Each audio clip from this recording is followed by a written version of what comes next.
Hi everyone, this is our channel Around My Story. Please like, share and subscribe. Avec le recul, je me rends compte que j'ai été élevée dans un monde très étrange. Au centre de ce monde se trouvait ma mère, célibataire, héroïnomane et, du moins à mes yeux, la meilleure mère du monde. Chaque jour, il y avait un moment où elle me disait « J'arrive dans une seconde » avant de disparaître dans sa chambre avec quelques-unes de ses amies et de fermer la porte à clé. À 7 ans, je restais longtemps devant cette porte fermée à clé, essayant d'imaginer ce qui se passait de l'autre côté. Il m'a fallu des années pour comprendre ce qu'elle faisait là-dedans. Pendant longtemps, j'ai pensé que les adultes faisaient une sorte de sieste. Ils sortaient de cette pièce si calme, si détendu et si joyeux.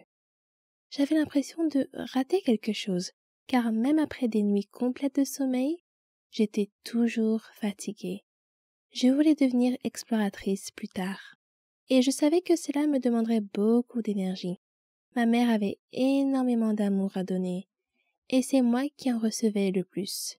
Nous jouions ensemble tous les jours pendant des heures, et nous rêvions d'aventures ensemble. J'étais Link, elle était Zelda, et notre mission était de vaincre le méchant démon qui vivait à quelques pas de notre maison dans l'ouest de l'Autriche. Tout d'abord, nous devions nous procurer une carte, afin de pouvoir localiser le démon et le détruire. Si ma mère était trop fatiguée pour notre mission, elle devait boire une potion à base de gousses de pavot pour reprendre des forces.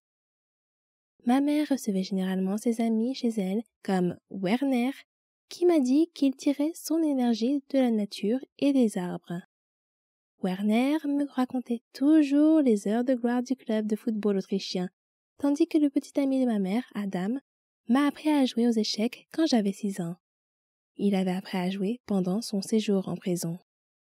Le seul mensonge que ma mère m'ait jamais raconté est sans doute que mon père était mort dans un accident de voiture avant ma naissance. Ce n'est que des années plus tard, lorsqu'Adam et elle sont devenus abstinents, qu'ils m'ont expliqué que mon père biologique était mort d'une overdose d'héroïne. Après avoir passé quelques mois en prison pour possession de drogue, il avait pris sa dose habituelle, mais sa tolérance avait baissé pendant qu'il était en prison et la dose s'était avérée trop forte. Dans sa douleur, ma mère enceinte a envisagé de se suicider, mais un livre qu'elle a lu l'a convaincue qu'elle se réincarnerait sous la forme de vie la plus inférieure si elle le faisait. À l'école, j'étais un peu une enfant turbulente, grossière et mal élevée, mais c'était la norme là où j'ai grandi. Nous vivions dans un grand appartement vert au rez-de-chaussée d'un immeuble. Nous ne faisions confiance à personne qui se donnait la peine de frapper à la porte principale, car seule la police et le facteur le faisaient. Pour moi, c'était la même chose. Tous les autres passaient par le balcon et entraient directement dans notre salon. Un visiteur fréquent était le dealer de ma mère, que nous appelions le grec. Une fois, alors que maman était dans sa chambre, le grec m'a forcé à boire un verre avec lui. Je n'avais que 7 ans à l'époque. Lorsque ma mère l'a découvert, elle l'a chassé de la maison. Mais, comme elle me l'a expliqué plus tard, tout le monde a droit à une seconde chance, et elle a fini par le laisser revenir. Au cours de l'été 1999, alors que j'avais 8 ans, ma mère avait vraiment des difficultés avec sa consommation de drogue. Adam semblait proche de la mort après 23 ans de dépendance. Et je commençais lentement à comprendre ce qui se passait autour de moi. Ma mère s'était convaincue qu'elle pouvait se droguer jusqu'à ce que je sois en âge de comprendre ce qu'elle faisait. Mais la vérité, c'est qu'elle ne pouvait pas s'arrêter. Un jour de cette même année, son vieil ami Mike est venu me rendre visite. Il avait été en prison avec Adam pour contrebande. C'était comme s'il était une personne complètement différente. Il n'était ni fatigué, ni étourdi, ni nerveux. Il rayonnait d'une joie et d'une paix qui ont immédiatement fait pleurer ma mère. Mike l'a réconforté et lui a parlé de sa guérison et de sa libération.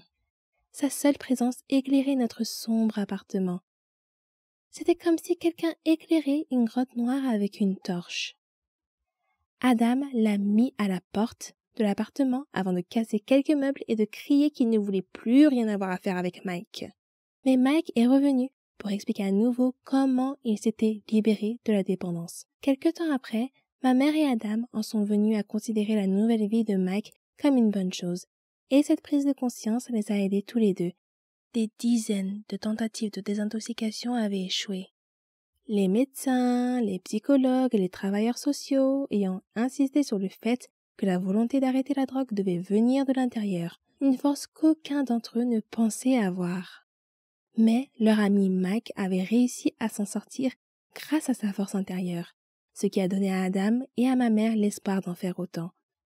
Mon beau-père est devenu abstinent après plus de 20 ans de toxicomanie, tandis que ma mère a vaincu une profonde dépression qui l'avait conduite au bord du suicide à plusieurs reprises. Ils avaient ressenti le vide, la tristesse et le désespoir, mais ils étaient désormais remplis d'amour et de sécurité. Malheureusement, tout le monde autour d'eux n'a pas eu la même chance. Beaucoup de leurs amis sont morts à cause de leur dépendance. Ma mère est décédée d'un cancer à l'âge de 39 ans. Tout au long de sa vie, elle a vaincu des monstres et des démons, tout en témoignant à ses proches une incroyable dose d'amour.